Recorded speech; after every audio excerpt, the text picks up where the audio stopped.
ঢাকা বিশ্ববিদ্যালয়ের শিক্ষার্থী ও ছাত্রদল নেতা শাহরিয়ার আলম সাম্য হত্যার প্রতিবাদে ছাত্রদলের ডাকা যে শাহবাগ অবরোধ কর্মসূচি সেই কর্মসূচি প্রত্যাহার করেছে এই মুহূর্তে ছাত্রদলের কেন্দ্রীয় সভাপতি রাকিব। তার নেতৃত্বে মূলত ছাত্রদলের যে ডাকা এই যে অবরোধ কর্মসূচি সেটা কিন্তু প্রত্যাহার করে নেওয়া হয়েছে এবং তার ফলে ছাত্রদলের নেতাকর্মীরা তারা কিন্তু শাহবাগ যে মোড়টি রয়েছে সেই মোড়টি তারা ছেড়ে দিচ্ছেন এবং সেই মোড় ছেড়ে দিয়ে তারা কিন্তু চলে যাচ্ছেন ঢাকা বিশ্ববিদ্যালয়ের যে কেন্দ্রীয় শহীদ মিনার রয়েছে সেই শহীদ মিনার অভিমুখে কিন্তু তারা যাত্রা শুরু করেছেন। বলতো ঢাকা বিশ্ববিদ্যালয়ের শিক্ষার্থী অর্থাৎ ঢাকা বিশ্ববিদ্যালয়ের আন্তর্জাতিক সম্পর্ক বিভাগের শিক্ষার্থী শাহরিয়ার আলম সাম্য হত্যার প্রতিবাদে তাদের ঢাকা যে আজকের অবরোধ কর্মসূচিটি ছিল সেই কর্মসূচি কিন্তু তারা তুলে নিয়েছেন। ইতিমধ্যে ছাত্রদলের নেতাকর্মীরা তারা কিন্তু সড়ক থেকে তারা চলে যাচ্ছেন এবং কিছুক্ষণের মধ্যেই শাহবাগ মোড় থেকে আসলে তারা সম্পূর্ণরূপে তারা চলে যাবেন এবং যানবাহন চলাচল কিন্তু স্বাভাবিক হয়ে যাবে। এখানে ছাত্রদলের কেন্দ্রীয় সভাপতি রাকিবের নেতৃত্বে বলতো আজকের এই যে সমাবেশটি হয়েছিল শাহবাগে তারা অবরোধ করে রেখেছেন দীর্ঘ 2 থেকে 3 ঘন্টা, অর্থাৎ বেলা 3টার দিকে কিন্তু শাহবাগ মোড় অবরোধ করে ছাত্রদলের নেতাকর্মীরা। যমুনা স্মার্ট রেফ্রিজারেটর, স্মার্ট লাইফে স্মার্ট রেফ্রিজারেটর। ছাত্রদলের নেতা এবং ঢাকা বিশ্ববিদ্যালয়ের শিক্ষার্থী শাহরিয়ার আলম সাম্য হত্যার প্রতিবাদে তাদের ঢাকা যে অবরোধ কর্মসূচি সেটি এই মুহূর্তে প্রত্যাহার করেছে তারা এবং তারা কিন্তু আলটিমেটাম দিয়েছে যতক্ষণ পর্যন্ত শাহরিয়ার আলম সাম্য হত্যার বিচার না হবে, প্রকৃত আসামি যতক্ষণ পর্যন্ত গ্রেপ্তার না হচ্ছে ততক্ষণ পর্যন্ত তাদের এই ধরনের কর্মসূচি কিন্তু তারা চলমান রাখবে এমনটি তারা বলছেন এবং আগবারও কিন্তু তারা নতুন কর্মসূচির ডাক দিবেন এমনটিও আসলে তারা এখানে আলটিমেটাম দিয়ে গিয়েছেন। এবং ইতিমধ্যে ছাত্রদলের যে নেতাকর্মীরা ছিল তারা যারা সড়কের উপরে অবস্থান নিয়েছেন, যানবাহন চলাচল বন্ধ করে দিয়েছিলেন, তারা কিন্তু চলে যাচ্ছেন এবং যার ফলে যানবাহন চলাচল ধীরে ধীরে স্বাভাবিক হচ্ছে। আমরা দেখছিলাম বেলা যত বাড়ছিল ততই কিন্তু ছাত্রদলের নেতাকর্মীরা তারা এসে অবস্থান নিয়েছিলেন শাহবাগ মোড়ে এবং তারা বর্তমানে ছাত্রদলের যে কেন্দ্রীয় সভাপতি রাকিব তার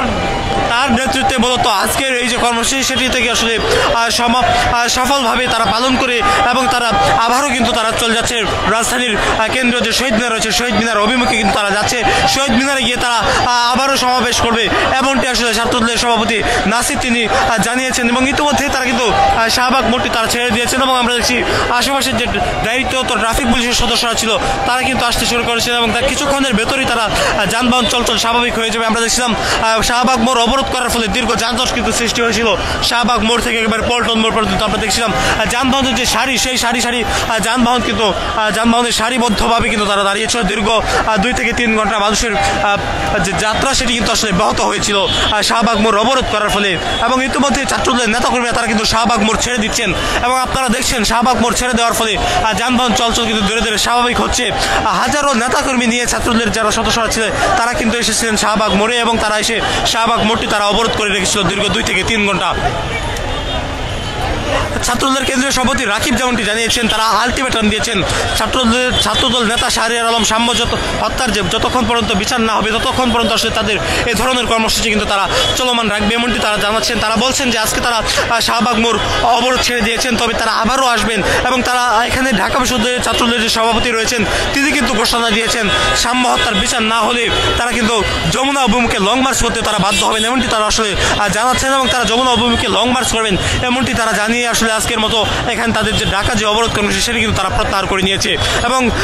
তারা কিন্তু আমরা দেখছিলাম বেলা যত গড়াচ্ছিল ছাত্রদের নেতাকর্মীরা খণ্ড খণ্ড মিছিল নিয়ে তারা শাহবাগ মোড়ে এসে অবস্থান নিয়েছিলেন। তারা গতকালকে রাত্রে আমরা দেখছিলাম ঢাকা বিশ্ববিদ্যালয় ক্যাম্পাসের প্রাঙ্গণে তারা মশাল মিছিল করেছে এবং সেই মশাল মিছিল থেকে আজকে শাহবাগ মোড় অবরোধের তারা ঘোষণা দেন। তার আগে আমরা দেখছিলাম শাহবাগ থানা ঘেরাও করেছে ছাত্রদের নেতাকর্মীরা এবং আজকে শাহবাগ মোড় অবরোধের যে কর্মসূচি তারা ডেকেছিল সেই কর্মসূচি থেকে তারা আসলে আলটিমেটাম দিয়ে গিয়েছেন যতক্ষণ পর্যন্ত ছাত্রদের নেতা এবং ঢাকা বিশ্ববিদ্যালয়ের শিক্ষার্থী শাহরিয়ার আলম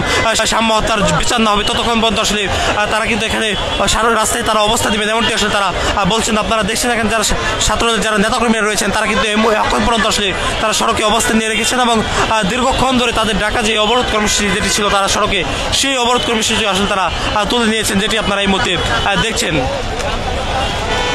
মূলত ছাত্রদল নেতা এবং ঢাকা বিশ্ববিদ্যালয়ের শিক্ষার্থী অর্থাৎ ঢাকা বিশ্ববিদ্যালয় আন্তর্জাতিক সম্পর্ক বিভাগের শিক্ষার্থী শাহরিয়ার আলম সাম্য যিনি সোহরাওয়ার্দী উদ্যানের পাশে হত্যার শিকার হয়েছেন অর্থাৎ ছুরিকাঘাতে তার মৃত্যু হয় দুর্বৃত্তদের ছুরিকাঘাতে সেই মৃত্যুর ঘটনা ইতিমধ্যেই কয়েকজনকে কিন্তু আটক করেছে পুলিশ এবং আপনারা জানেন যে সাম্য হত্যার প্রতিবাদে বিগত কয়েকদিন ধরে আসলে আন্দোলন চালিয়ে যাচ্ছে ছাত্রদের নেতাকর্মীরা পাশাপাশি অন্যান্য ছাত্র সংগঠনের সদস্যরা এবং তাদের যে চলমান আন্দোলন সেই আন্দোলনের অংশ হিসেবেই আজকে আমরা দেখছিলাম ছাত্রদের নেতাকর্মীরা তারা কিন্তু শাহবাগ মোড়টি অবরোধ করে রেখেছিল দীর্ঘ কয়েক ঘন্টা এবং ইতিমধ্যেই আসলে তারা ছাত্রদের যে কেন্দ্রীয় সভাপতি রাকিব তার আদেশে কিন্তু ছাত্রদের নেতাকর্মীরা তারা শাহবাগ মোড়টি ছেড়ে দিয়েছেন এবং যার ফলে যানবাহন চলাচল ধীরে ধীরে স্বাভাবিক হতে শুরু করেছে। ছাত্রদলের যারা নেতাকর্মী আছেন তারা তাদের বক্তব্য বলছেন, দীর্ঘ 8 থেকে 9 দিন হয়ে যাচ্ছে ছাত্রদলের নেতা ঢাকা বিশ্ববিদ্যালয়ের শিক্ষার্থী শাহরিয়ার আলম শাম্বুর যে মৃত্যু, সেই মৃত্যুর পরে আসলে এখন পর্যন্ত কোনো আসামি, প্রকৃত যে আসামি তাকে কিন্তু আটক করতে পারেনি পুলিশ, এমনটি আসলে তারা বলছেন। এবং তারা পুলিশের ব্যর্থতা দাবি করে তারা আসলে অন্তর্বর্তী সরকারকে বলছেন, যেমনটি বলেছেন তারা যে তারা লং মার্চ করতে বাধ্য হবেন। তারা যমুনা অভিমুখে লং মার্চ করেন। আমরা দেখছিলাম বৃষ্টিতে ভিজে ছাত্রদলের নেতাকর্মীরা তারা কিন্তু আজকে এখানে অবস্থান নিয়েছিলেন এবং তারা বিক্ষোভ মিছিল করেছেন এখানে বৃষ্টিতে ভিজে, অর্থাৎ তীব্র প্রচণ্ড বৃষ্টি ছিল এখানে এবং সেই বৃষ্টিতে ভিজে ভিজে তারা দেখছিলাম মিছিল করছিলেন এবং তারা অবস্থান নিয়েছিলেন এখানে। এবং যার ফলে আশেপাশের যে সড়কগুলো ছিল অর্থাৎ শাহবাগ অভিমুখে যে সড়কগুলি, সেই সড়কগুলিতে যানবাহন চলাচল কিন্তু বন্ধ হয়ে গিয়েছিল, সেটি আমরা দেখছিলাম।